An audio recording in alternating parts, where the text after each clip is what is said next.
Francis M. Wilcox. Francis M. Wilcox was a minister, author, editor, and administrator. He became one of the most influential Seventh-day Adventist leaders of the first half of the 20th century, primarily through his 33 years, 1911 to 1944, as editor of the denomination's flagship periodical, the Review and Herald, later renamed Adventist Review. Early years. Frank Wilcox, as he is named in the earliest available records, was born on February 28, 1865, in Rossi, New York. His parents, Allen David Wilcox, 1819 to 1887, and Julia and Lawton Wilcox, 1825 to 1900, owned a farm in Teresa, a rural township in Jefferson County, northern New York State, where they raised their 6 children, 4 sons and 2 daughters. Frank was their 4th born. He attended the public school in Teresa and worked on the farm as a teenager. In 1877, 12-year-old Frank and his older brother, Milton, became Seventh-day Adventists through the evangelistic labors of Henry H. Wilcox, 1819 to 1911, no relation, joining a small new congregation at Rossi organized by Dudley M. Canright. Milton C. Wilcox, 1853 to 1935, would precede his brother in entering the ministry and in serving as longtime editor of a major Adventist periodical, in his case the California-based Signs of the Times, 1891 to 1913. Frank Wilcox was among the charter students at South Lancaster Academy, later Atlantic Union College, in Massachusetts, when it opened for its first full academic year in September 1882.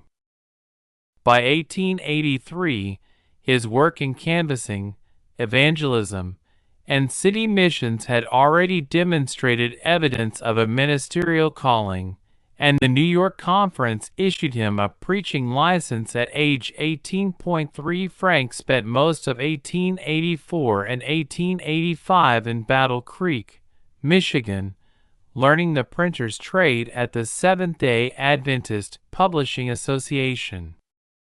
He was a typesetter for the Review and Herald, then edited by Uriah Smith, the only editor in the periodical's history with greater longevity than Wilcox would later achieve. In 1886, Frank returned to the East for 2 more years of study at South Lancaster Academy, interspersed with evangelistic work as a licensed minister in the New York Conference during the late spring and summer months. In 1887, he married Lucretia Louis M. Higbee, 1858 to 1897, a canvasser and Bible worker in the New York Conference. New York Conference Ministry. Published reports of Wilcox's evangelistic labors suggest that he was an effective speaker. Yet, the crowds were generally small, and the converts few and hard-won in the tent efforts that he, teamed with 1 or 2 colleagues, conducted in the towns and rural villages of upstate New York. He apparently stood out, though, for his organizational skills. When the position of New York Conference Secretary suddenly became vacant in January 1888, Wilcox, though still only 22 and not yet ordained, was appointed to the position. He was elected Conference Secretary at each of the 3 subsequent annual sessions, 1888 through 1890. In 1889 and again in 1890, Wilcox was elected to another leadership position in the conference, President of the Health and Temperance Association. His wife, Louis, was elected to serve with him as secretary-treasurer for both terms. Wilcox was ordained to gospel ministry in a typical setting, the annual New York Conference camp meeting. Yet this particular camp meeting, held at Rome, New York, in June 1889 would be of exceptional historical significance due to the presence of Ellen G. White, Alonzo T. Jones, and Ella J. Wagoner, who were crisscrossing the nation to uplift the message of Christ our righteousness, stemming from the historic 1888 General Conference at Minneapolis. Multiple witnesses attest that F.M. Wilcox's ordination service on Sabbath afternoon, June 18th, was a remarkable experience. After a powerful discourse delivered by Ellen White and the laying on of the hands of the eldership present, A.T. Jones gave the ordination charge, almost entirely in the language of the Scriptures in several passages. The moving ceremony left but few dry eyes in the congregation, according to Sands Harvey Lane, newly elected as New York Conference president, editor, and administrator.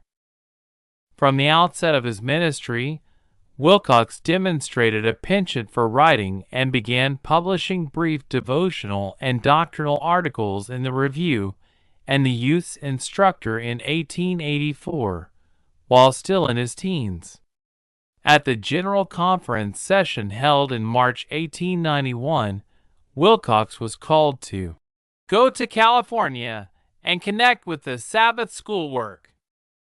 Accordingly, he and Louis moved to Oakland, where he edited the Sabbath School Worker, published at Pacific Press, and served as recording secretary for the International Sabbath School Association. In 1893, Wilcox became president of the Sabbath School Association, while also engaging in evangelistic work. The Wilcoxes became parents on April 16, 1893, with the birth of Alan Francis Gage Wilcox, Allie, for short. Sadly, they lost him to death just 7 weeks later on June 4.13.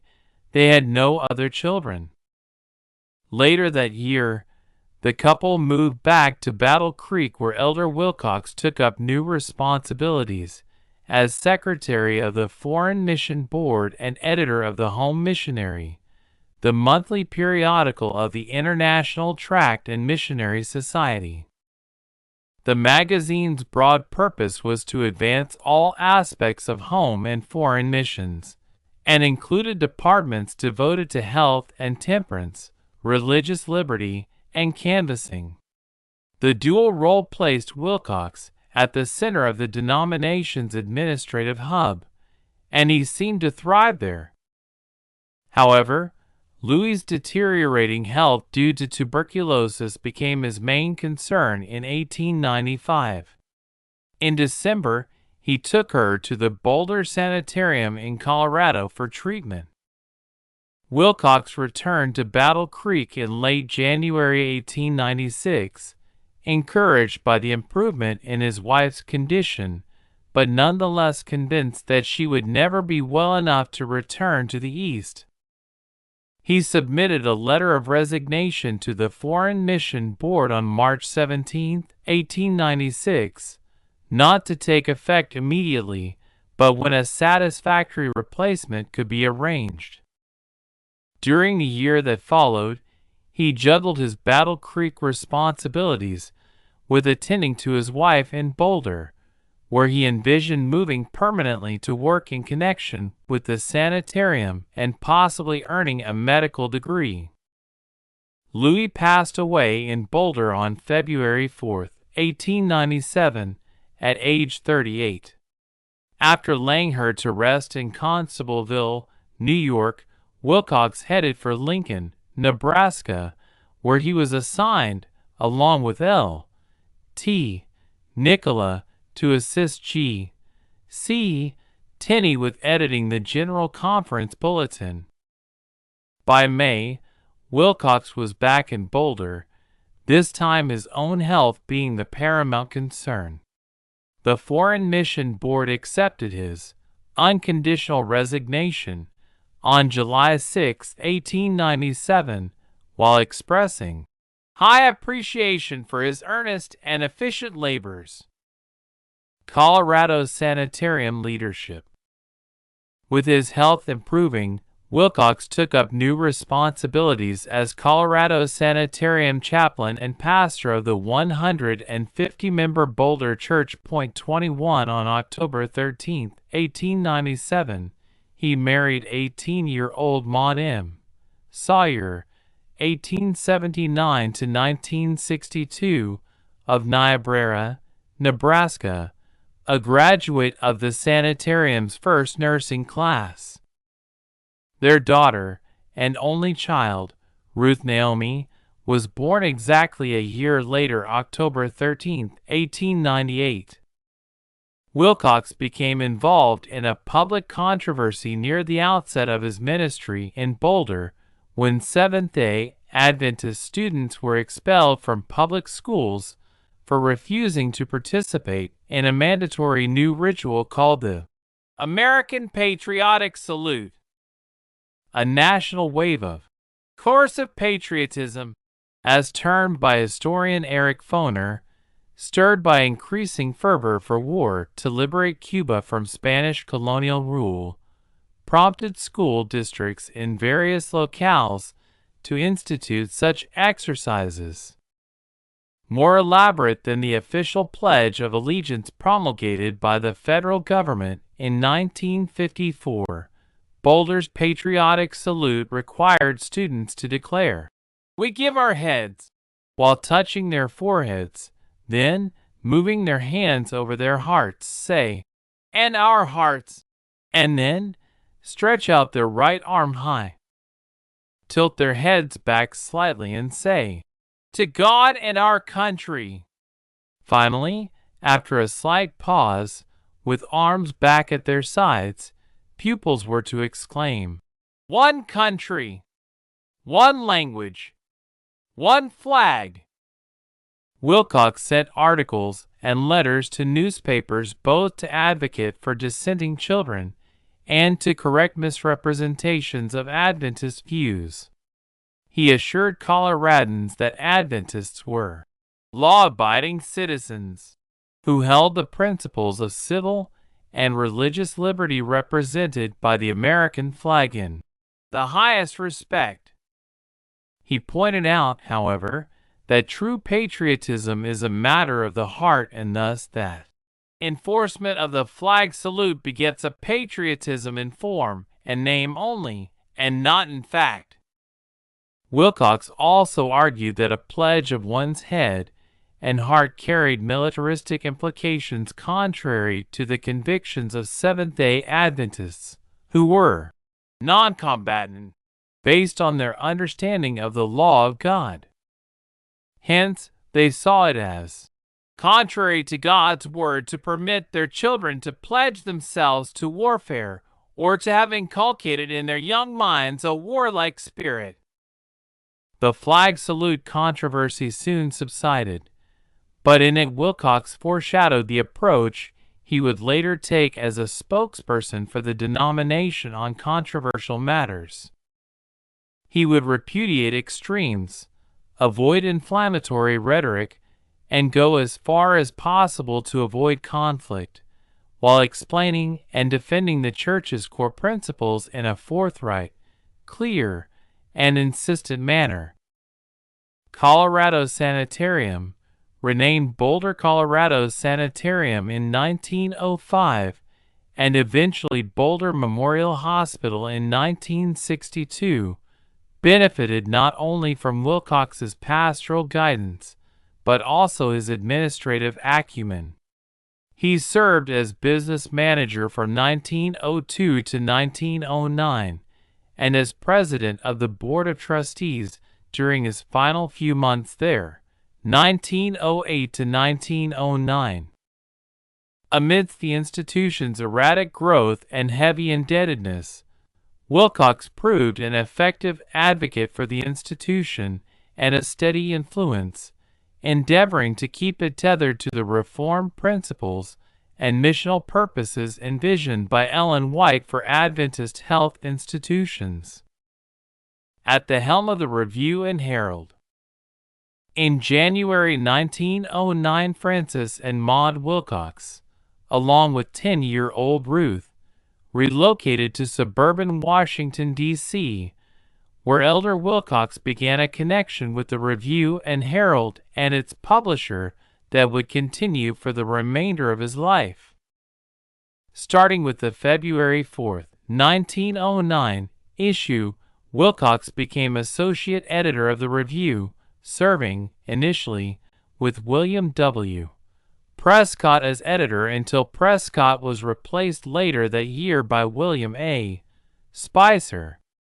In 1911, Wilcox became editor, a position he would hold for 33 years.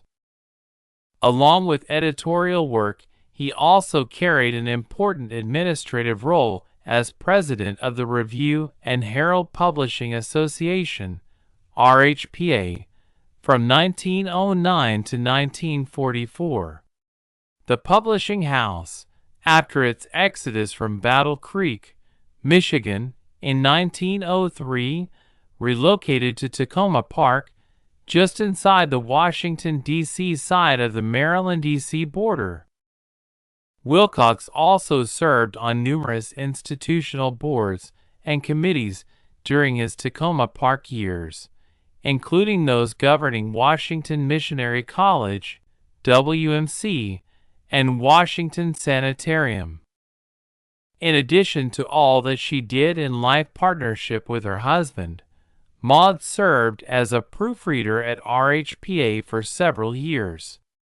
Daughter Ruth, a 1921 graduate of WMC, was vice president of her class and editor of the Sligonian, 1920 to 1921, a monthly periodical published by the college's student association. She taught at an Adventist school in Baltimore until her life was cut short at age 26 on January 31, 1925, a week after she contracted pneumonia. Wilcox's dual role as review editor and RHPA president for more than 3 decades afforded him unparalleled influence over what Seventh-day Adventists read, and thus the information and ideas that shaped their outlook on the church and the wider world. The first, begun 1850, and foremost Seventh-day Adventist paper, the Review was formally identified on its masthead as the General Church Paper of the Seventh-day Adventists, beginning with the January 6, 1910 issue, near the outset of the Wilcox era. No publication spoke for and to Seventh-day Adventists as authoritatively as the Review. Wilcox, as RHPA president, also had general oversight of the books as well as the array of other major church periodicals, including Liberty, Life and Health, and the Youth Instructor that came forth from its presses. Wilcox used his influence to preserve and defend the heritage of a faith formulated in the 19th century as the Church navigated the rapidly changing world of the 20th century. To guard and to promote Adventist beliefs and standards was to him more than an editorial duty, it was a passion, wrote Francis D. Nichol, for nearly 2 decades one of Wilcox's associate editors, later a successor as editor. Fundamentalism and Adventist fundamental principles. Conflict between fundamentalists and modernists, or liberals, dominated the American religious and cultural context in which Wilcox endeavored to keep Adventist theology on the right track.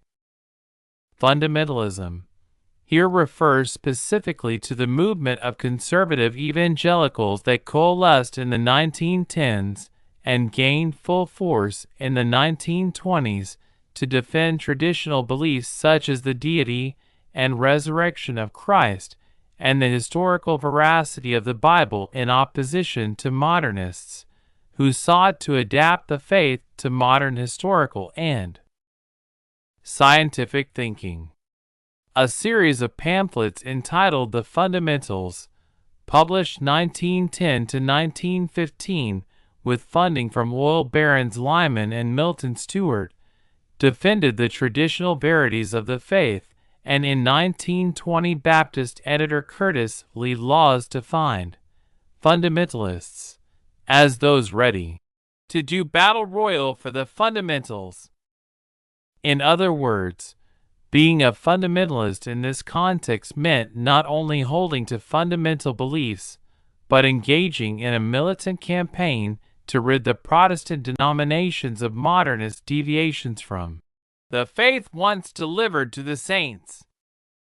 Wilcox saw much that impressed him when he attended a landmark event in the rise of fundamentalism, the World Conference on Christian Fundamentals, held in Philadelphia, Pennsylvania, in May 1919.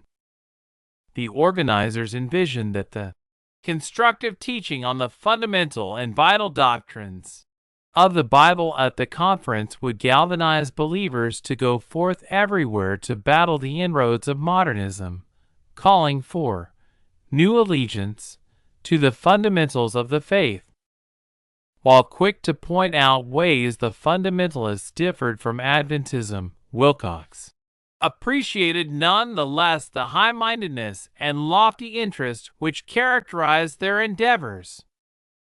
Adventist leaders saw a similar need to reunify on a strengthened biblical foundation in order for the Church to fulfill its mission in the new, post-World War I world, and toward that end had likewise scheduled a Bible conference for July 1919. Though not faced with overt, large-scale liberalism within, Adventism was in a state of flux after disruptions caused by World War I and the death of the Church's prophet, Ellen White, in 1915, leaving controversies between traditionalists and progressives to simmer unresolved. In the meantime, the Philadelphia Conference on Christian Fundamentals apparently inspired Wilcox to take a bold initiative of his own to formulate and solidify the Adventist foundation of faith. For background, it should be noted that, at the adamant insistence of its pioneers, the Seventh-day Adventist Church had no creed or binding articles of faith.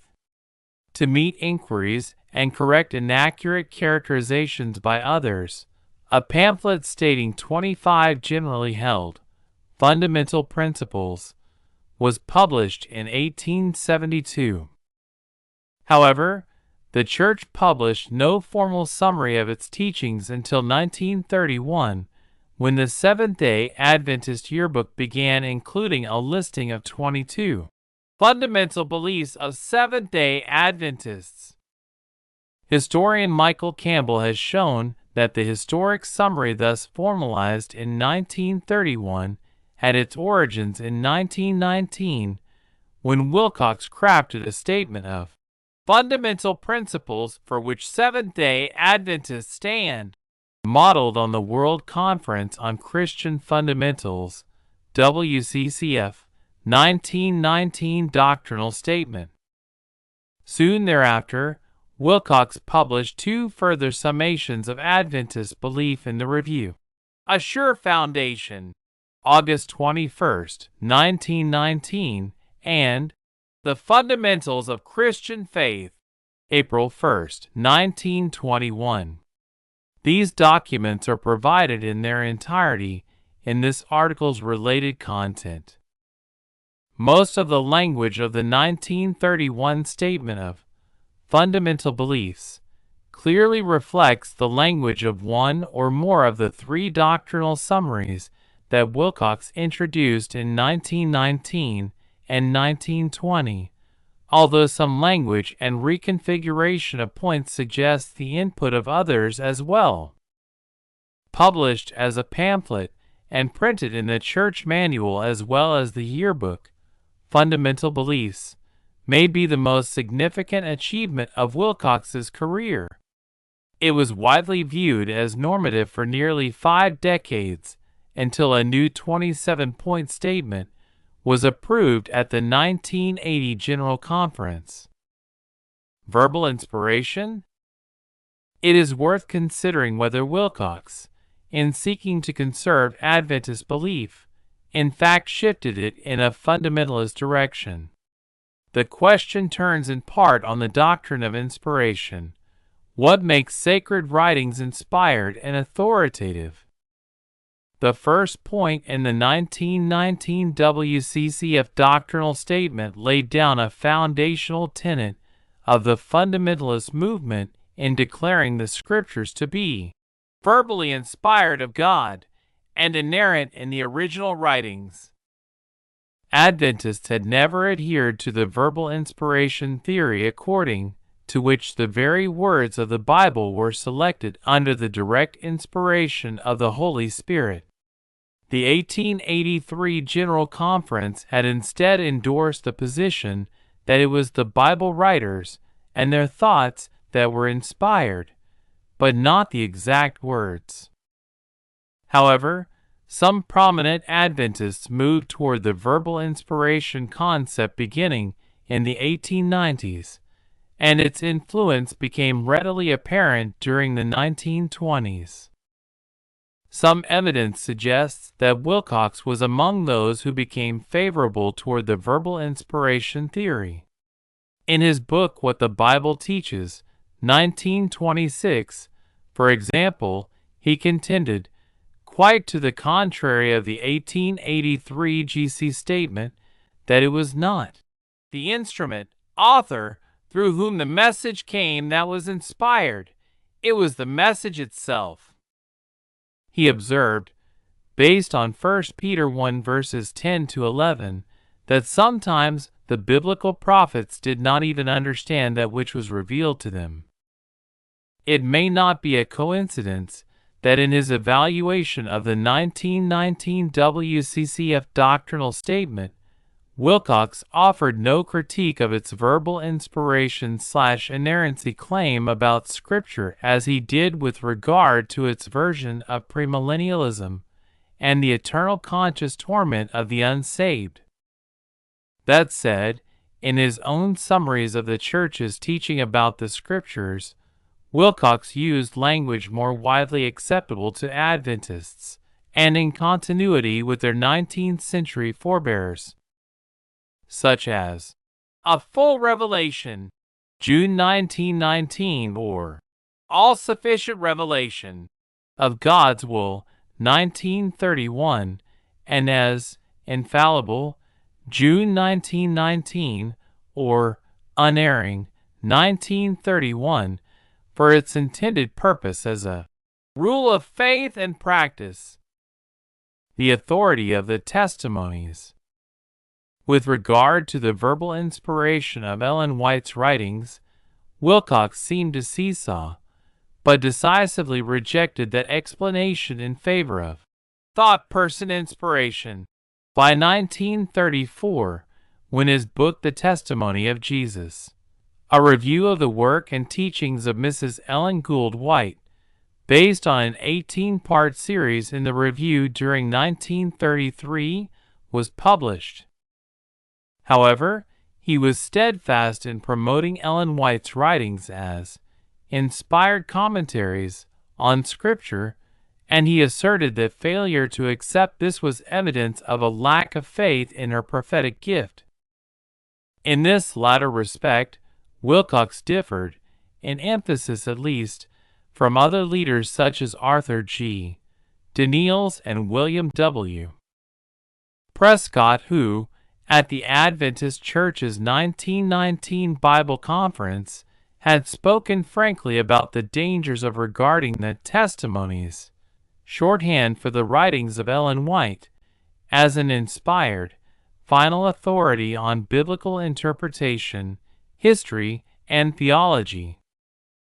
Wilcox's concern was to establish that, through her writings, the late prophet carried an ongoing authority in the Seventh-day Adventist community that could not simply be dismissed on the basis of one's own research, expertise, or views. He was willing to grant that Sister White might be mistaken in details, but proposed that in general policy and instruction she was an authority. If her counsels lacked any binding authority, he suggested, the logical outcome would be to sweep away the whole thing.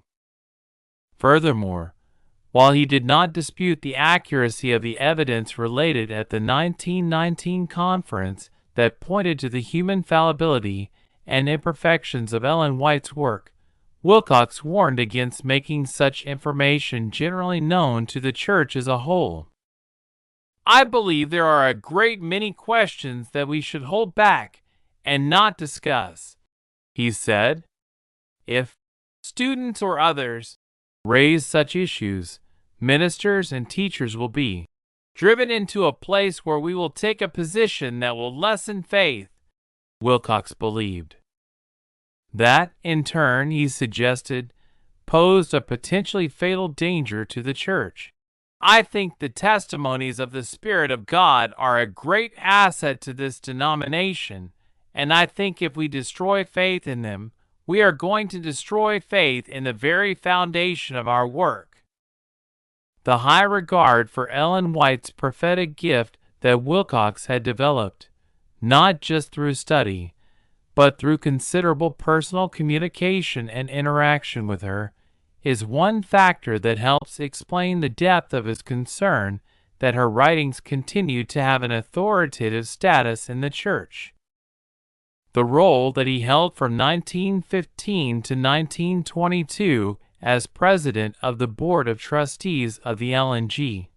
White Estate, as custodian of her writings after her death, added to his sense of responsibility for protecting her reputation and preserving her legacy.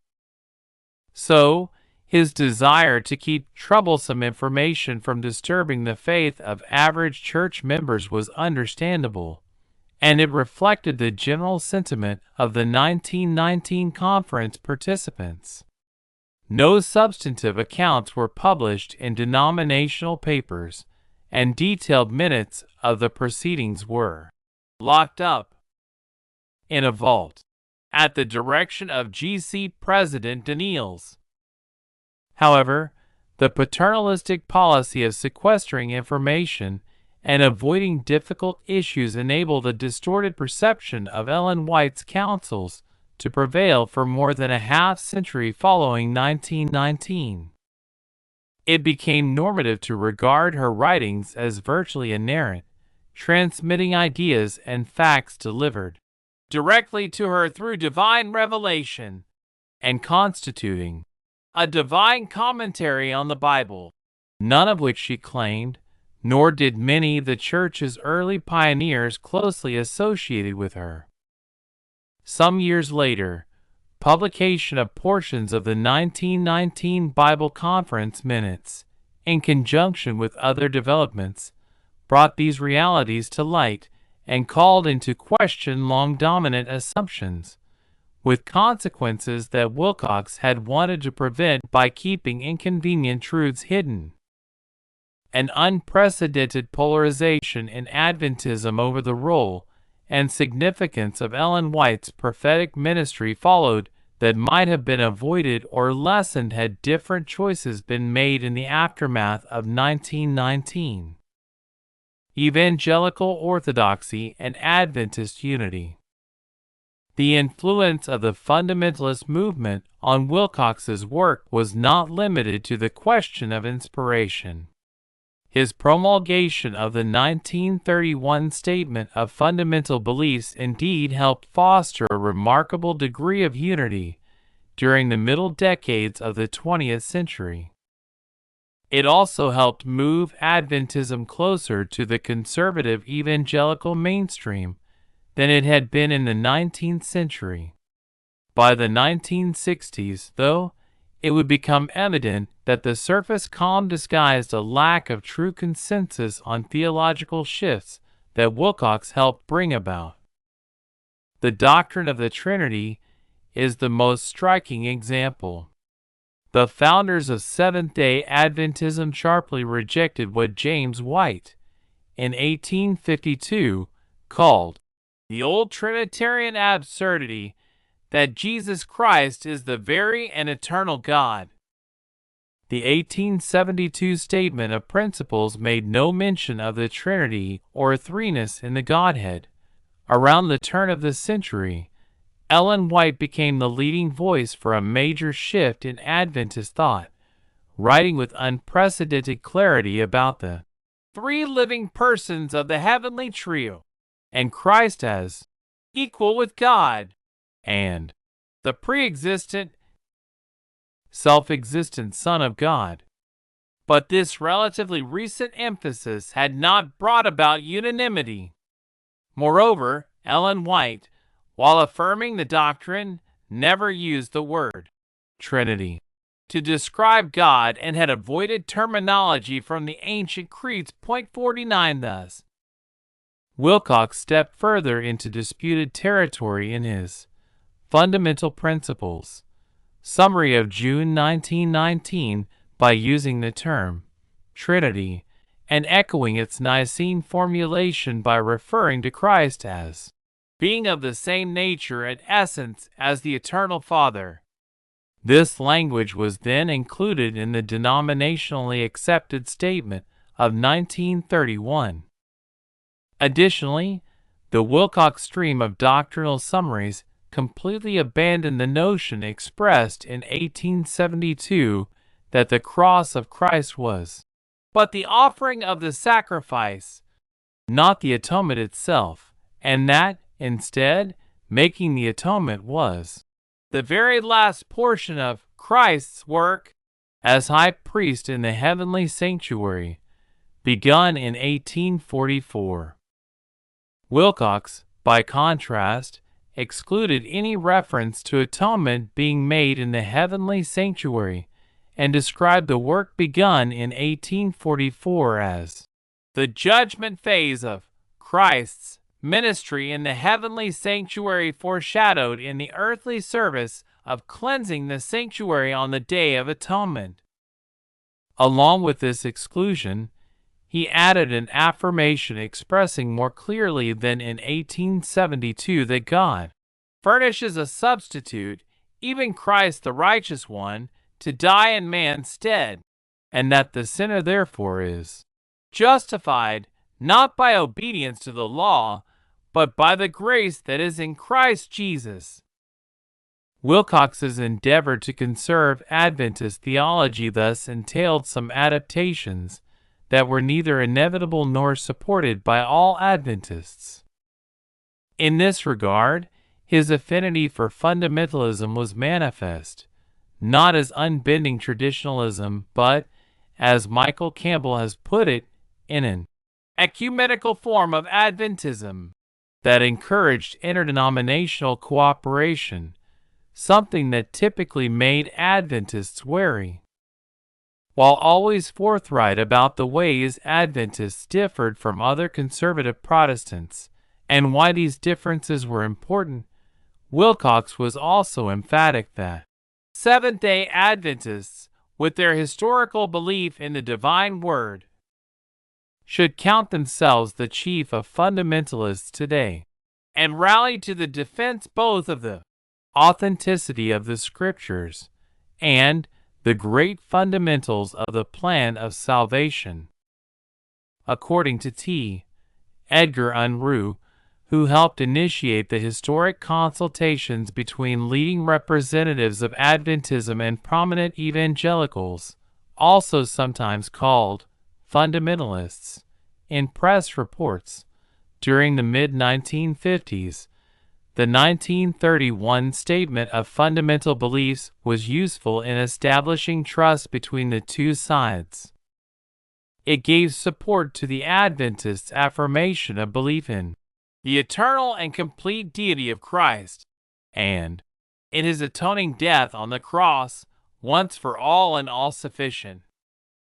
However, the Adventists then had difficulty explaining publications that the evangelicals discovered from Adventist publishers taking different positions on these and other issues.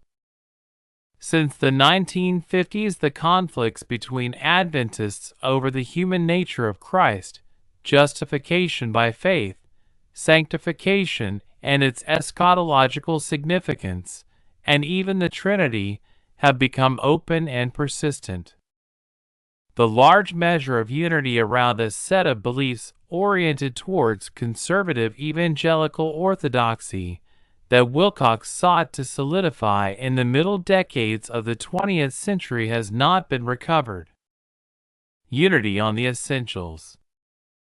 The term fundamentalist fits Wilcox mainly as it pertains to his desire to align Adventism with the broader fundamentalist movement in uncompromising defense of core historic claims of Christian faith from the corrosive influence of liberalism. Regarding doctrinal orthodoxy within Adventism, Wilcox was firmly conservative, but not particularly hardline or militant, and thus not particularly fundamentalist in that sense of the word. He did believe that wholehearted unity was essential on the 20 or so fundamental beliefs in his various listings, but also affirmed the importance of ongoing critical examination of the reasons for our faith in the light of the Bible. Such investigation could lead to clearer light on the fundamentals and even to a modification of view on some of the details of fundamental truth, although not nullify or set aside the great fundamental principles upon which this movement is based.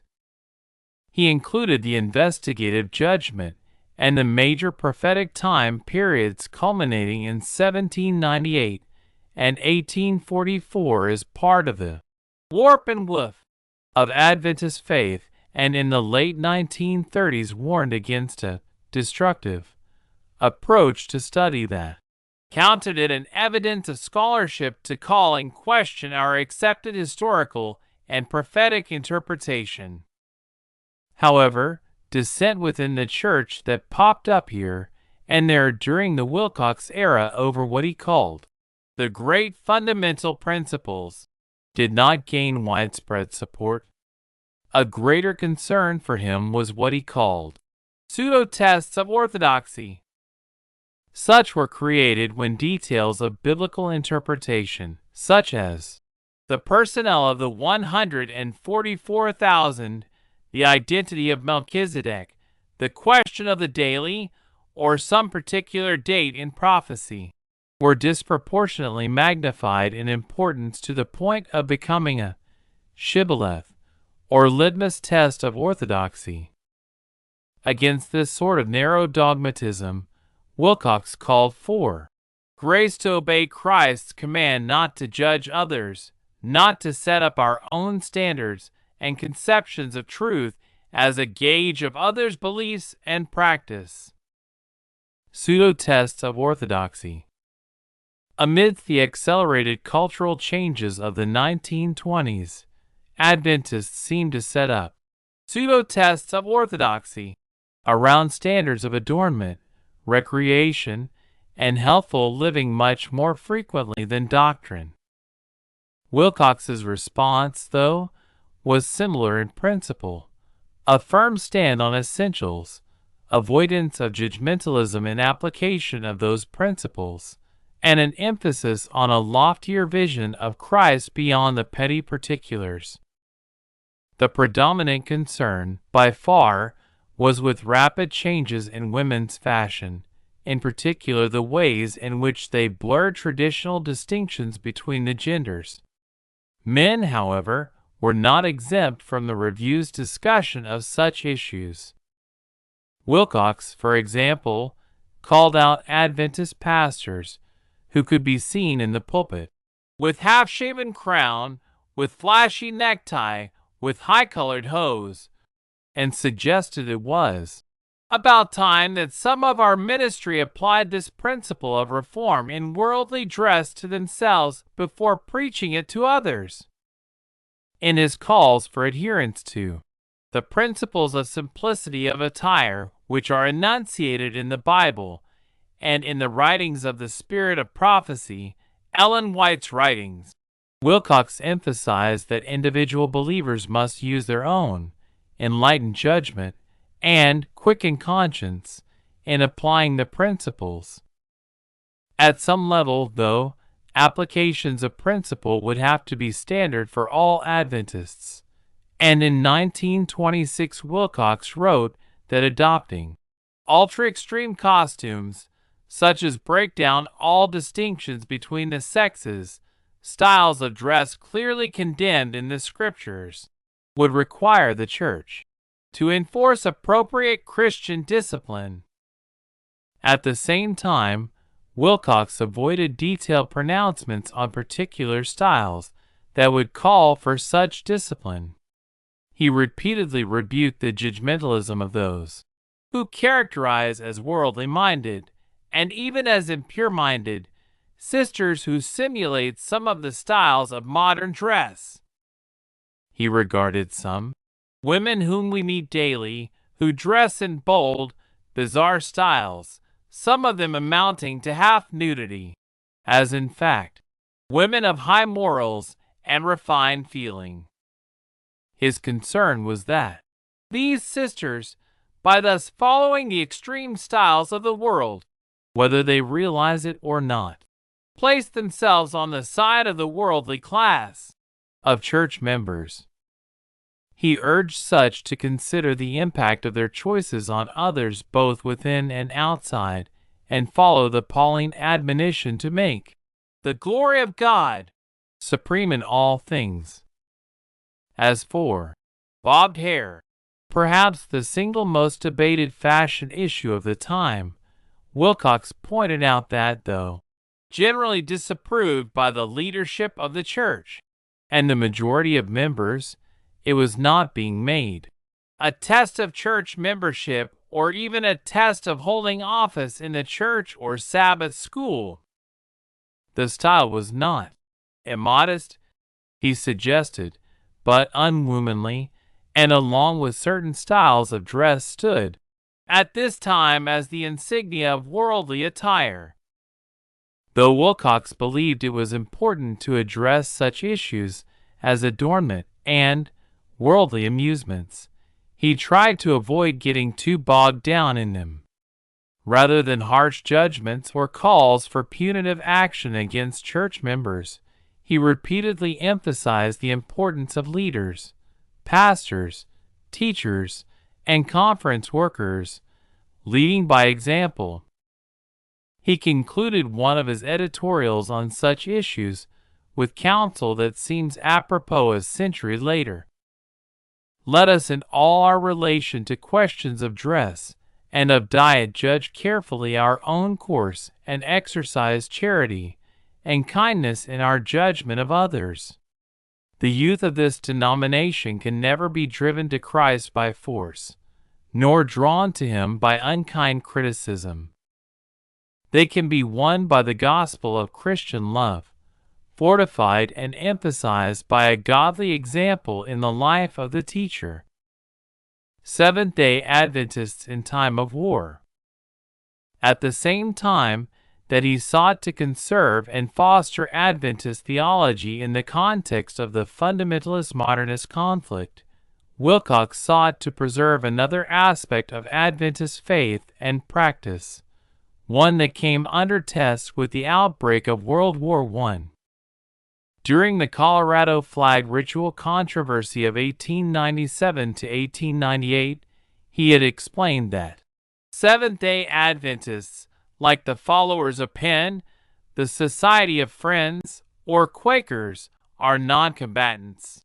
who recognized the authority of a higher law as paramount to human enactment, and that law says, "Thou shalt not kill."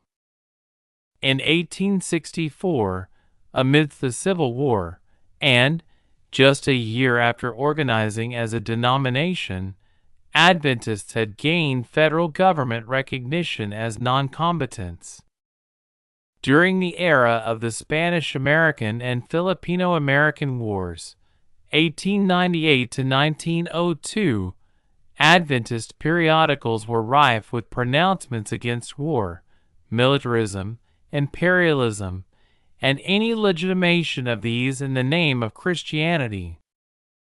However, World War I brought a much more telling test to the depth and pervasiveness of the Church's early stand for non-combatant principles because, for the first time since the Civil War, American Adventists faced military conscription on a large scale.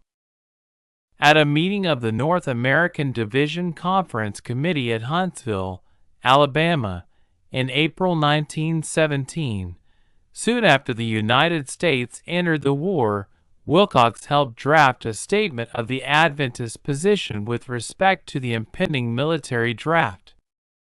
The issue sparked what one participant recalled decades later as a heated debate between those favoring an accommodating stance toward the military while seeking non-combatant assignments for Adventist draftees, and those favoring a more pacifistic stance. Nonetheless, the statement finally agreed upon was a clear reaffirmation of the Church's original position. After declaring, "We have been non-combatants throughout our history," the Church leaders reaffirmed the 1865 General Conference Statement of Convictions that compelled Adventists to decline all participation in acts of war and bloodshed. While expressing peaceful support for civil government and loyalty to the United States Constitution, the 1917 statement petitioned that Adventists be required to serve our country only in such capacity as will not violate our conscientious obedience to the law of God as contained in the Decalogue, interpreted in the teachings of Christ, and exemplified in his life. Wilcox and the other members of a 5-person committee appointed to handle the non-combatant statement decided to release it to Washington, D.C. newspapers after sending it to the proper authorities in the War Department. Though brief, articles in the Washington Post and Washington Evening Star, by using eye-catching headlines and omitting important details, gave the impression that the statement was more confrontational towards the government than its crafters intended, and newspapers throughout the nation picked up the story. The distorted public perception caused in part by press reports was one factor that led Wilcox to support a revised statement in July 1918 that foregrounded a more explicitly positive attitude toward the government and the war effort. While ever in our history we have been of non-combatant principles by religious conviction, we believe equally by the same religious conviction that we should render to our government the lines of non-combatant service as defined by the President in his declaration of March 20, 1918. While federal government mobilization of mass support for U.S. participation in the war was bringing coercive patriotism to an unprecedented level, advocates for legal recognition of the United States as a Christian nation, long antagonized by relentless Adventist opposition, accused Adventists of being unpatriotic.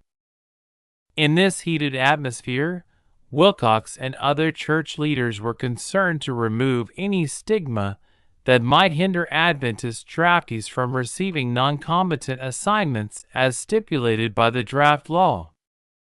Thus, Wilcox gave a fervent "yes" to the question he used to entitle his July 18, 1918 review editorial, "Are Seventh-day Adventists loyal to their government?" He distanced Adventists from the radical and unreasonable stand of some who thereby brought non-competency into disrepute and created doubt as to the loyalty of all non-combatants. By contrast, Adventists, wrote Wilcox, were not only accepting non-combatant military service if drafted, but also purchasing Liberty bonds, contributing to the Red Cross, supporting the government's program of conservation and economy in use of resources, and, in some, seeking to assist the government in every way possible, aside from the bearing of arms. Despite bending, sometimes in deeply controversial ways, to the pressures of wartime governments, Adventist non-combatancy officially survived World War I.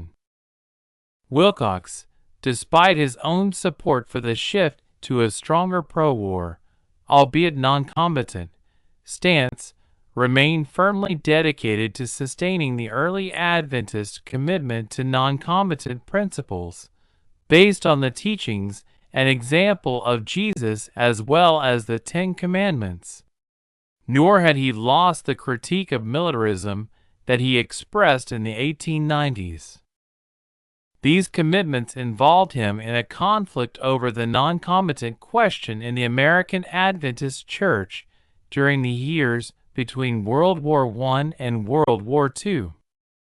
The stand against bearing arms remained uncontested, at least openly, but in efforts to better prepare Adventist youth for military conscription in the future, church leaders differed over the mindset and orientation that should undergird this commitment. During these years, an effort was made to define the Adventist non-combatant position as sharply distinct from the Christian pacifism practiced by Quakers and Mennonites. According to Our Youth in Time of War, published in 1934, Adventists were not pacifists, anti-militarists, or conscientious objectors. Instead, as non-combatants, their stand was simply against taking combatant part in the destruction of human life. A few years later, the phrase, conscientious cooperators, was widely embraced as best expressing the distinctive Adventist form of non-combatancy. Peace, disarmament, and ecumenical endeavor. Wilcox, though, had always understood Adventist non-combatant principles as essentially the same as the biblical pacifism held by the Quakers. This ethic of nonviolence opposed not just individual acts of killing but identified warfare itself as sinful, and entailed a prophetic critique of militarism. Accordingly, in the years following World War I, Wilcox spoke out in favor of efforts toward international peace and disarmament. In contrast to many prominent fundamentalists, Wilcox's view of end-time prophecy did not lead him to speak out against United States membership in the League of Nations. On the contrary, he saw it as a feasible plan for reducing international conflict and urged that Seventh-day Adventists, with their non-combatant principles, of all peoples in the world, should stand in full sympathy with every consistent and laudable effort to preserve peace. In 1922, he expressed similar sentiments regarding efforts for disarmament through international diplomacy and treaties, and celebrated ecumenical religious support for such measures. At the same time, Wilcox rejected utopian aspirations for a complete and lasting abolition of war. He also recognized the danger, in fact the likelihood, that Christian leaders seeking to bring about the reign of Christ through the coercive instruments of law and politics would overstep appropriate bounds and inject the poison of so-called religious internationalism into the scheme for maintaining the world's peace. Democracy would then be supplanted by a religious autocracy worse than any civil autocracy the world ever saw. Though this final crisis before the return of Christ would not, in Wilcox's view, be far distant. He regarded work for peace between nations as cooperation with the four angels of Revelation 7 commissioned to hold in check the world's seething and volatile animosities for a time of relative peace that would facilitate international proclamation of the gospel. With the likelihood of another major outbreak of warfare becoming increasingly apparent, Wilcox compiled and edited Seventh-day Adventist in Time of War, a 407-page volume published in 1936 to guide and inspire faithfulness to non-combatant principles on the part of young people. In addition to documents and articles establishing the Church's historic commitment to the non-combatant ethic, Wilcox gathered stories of faithfulness under fire during World War I from many nations, including the full range of governmental systems. Wilcox's volume breathed a quite different spirit than that of the recently published Our Youth in Time of War. He reprinted the portion of that pamphlet giving practical guidance to Adventist draftees, while pointedly excluding its discussion of underlying principles, and including much that seemed to support the pacifism and anti-militarism opposed. In that pamphlet, for example, Wilcox placed George W.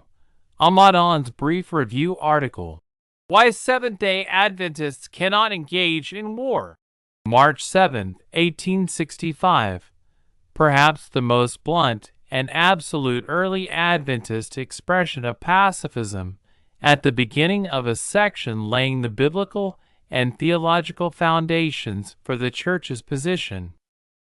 He also included articles by R.C. Porter and I.H. Evans firmly grounding the non-combatant ethic in allegiance to Christ's kingdom and characterizing militarism as an overreach of civil government's divinely ordained role that Christians must question.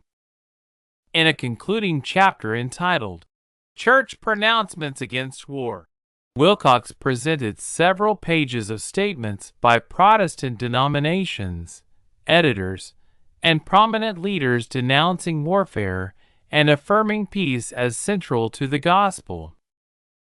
As with a fundamentalist defense of what he regarded as doctrinal essentials, Wilcox had no qualms about making common cause across denominational lines and speaking out against militarism. He opened the chapter by declaring, "The Seventh-day Adventist Church is not the only denomination which has opposed war and the bearing of arms."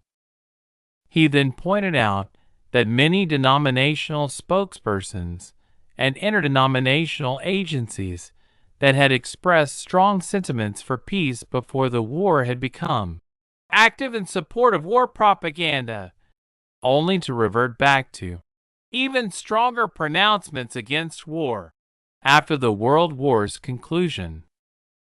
While, as we have seen, Adventists were not immune to wartime pressures to support the government's cause, Wilcox implied that they had been more consistent in holding to non-combatant principles. He concluded the volume with a prayer that in future conflicts they would remain true to the faith that had made them non-combatants in theory throughout their history. By the time the United States entered World War II, Wilcox was in his upper 70s and nearing retirement. The conscientious cooperator model prevailed in the American church, but Wilcox and others, largely behind the scenes, expressed concerns that Adventists had gone too far in embracing the U.S. military and that some leaders responsible for providing information and counsel to young men about the draft were sending mixed messages, even implying that bearing arms for a just cause was an acceptable option. Legacy. The December 28, 1944 issue of the Review and Herald was the last in which Francis McClellan Wilcox appeared as editor. At age 79 he retired, along with his wife, Maud, to Glendale, California. He remained on the Review masthead as an associate editor, and a prolific one at that, writing weekly editorials that he called heart-to-heart talks, and articles in other Adventist publications. One of his heart-to-heart talks appeared on the day of his death on August 30th, 1851, at age 86 in Glendale, with 2 more still to be published. The editor was laid to rest at Forest Lawn Memorial Park in Glendale, and Maud Sawyer Wilcox interred beside him following her death on May 21, 1962. Francis M. Wilcox's 33 years is the longest tenure of consecutive years of service as editor in the periodical's history, although Uriah Smith served for the largest total number of years. Wilcox skillfully used this platform of unparalleled influence in Seventh-day Adventism, writing with clarity and conviction, but also with nuance and moderation. Not only a man of letters, his 35 consecutive years of service as president of the Review and Herald Publishing is the most impressive, albeit not the only testament to his prudence and effectiveness in administrative leadership. Altogether, Wilcox labored for close to 60 years in the Adventist cause. In his efforts to conserve the fundamental principles of Adventist belief and practice throughout the first half of the 20th century, he in fact made adaptations to fundamentalist theology and the expanding scope of federal government authority. This article has highlighted some examples in support of this claim, but in so doing leaves important facets unexplored. The research necessary for a comprehensive and satisfactory analysis of Wilcox's work and its impact remains to be done. If Wilcox were afforded the vantage point of the 21st century, he might be disappointed that some of the positions he advocated no longer have the dominant influence in the denomination that they once had. At the same time, he likely would not have imagined or even desired the perspectives he held to go unchallenged over a period of decades. He did not want a conservatism that leans backward and would restrict our vision and narrow our conception. In pursuing his staunchly conservative course, he avoided extremes and harsh denunciations, and exhibited a measure of flexibility in adapting to new realities. In fact, F.D. Nichol credited Wilcox with a sweet reasonableness and a large elasticity of soul that enabled him to revise, and even to reverse, his view when the weight of evidence went against it. Wilcox's final editorial, published posthumously in the September 13, 1951, issue of the Review, was entitled, "Will We Triumph with the Message?" He directed it particularly to longtime Adventists, including himself in the target audience, and spoke to an issue that must have at times perplexed many who had served for so many years. Have we grown weary with long waiting? Have we sacrificed in time and money to give the message to others? Have we set our loved ones overseas as heralds of the cross? And now has all this been in vain? Then, after quoting from Scripture powerful assurances to the contrary, he concluded with this exhortation: The nearness of Christ's coming needs to be sounded from all our church pulpits.